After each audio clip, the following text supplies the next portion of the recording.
On ne présente plus l'A4, la familiale d'Audi. L'actuelle génération a été lancée en 2007 et restylée en 2011 et devrait être remplacée fin 2015. En attendant, elle poursuit sa carrière avec une offre de motorisation pléthorique, pas moins de 4 choix en essence et 7 en diesel. Le 2 litres TDI à lui seul est décliné en 5 versions de 120 à 190 chevaux, dont 2 portent l'appellation Ultra. Il s'agit des variantes basse consommation. Ils ne sont disponibles qu'en traction, exit le Quattro, et uniquement en boîte mécanique, pas de S-Tronic ni de Multitronic au programme. Pas de surprise à l'intérieur où les motorisations Ultra n'entraînent aucune particularité de finition. On retrouve une planche de bord qui fait toujours référence par sa qualité de présentation et de finition. Remarquez ici notre modèle avec peu d'options, qui n'a droit qu'à une climatisation monozone par exemple, et il y a quelques emplacements vides.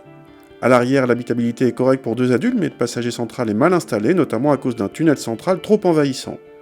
Le coffre de ce break atteint 490 décimètres cubes, soit seulement 10 décimètres cubes de plus que la berline.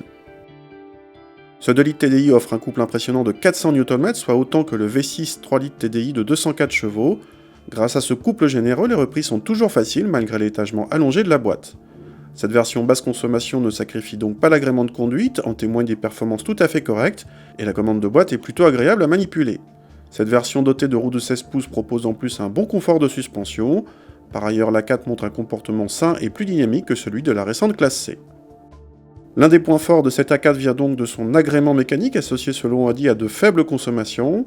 Le constructeur annonce 4,4 litres de moyenne et 114 grammes par kilomètre de CO2 et même 109 pour la berline. C'est autant que la BMW 320d Efficient Dynamics, mais celle-ci laisse le choix entre boîte mécanique ou automatique. Mais les meilleurs à ce jeu-là sont les classes C 220 Bluetech et ses 103 grammes par kilomètre de CO2 et surtout la Volvo V60 D4 avec 99 grammes par kilomètre de CO2 pour 181 chevaux. La guerre de la consommation est déclarée et Audi est certes dans le coup, mais se voit devancé, y compris par des outsiders.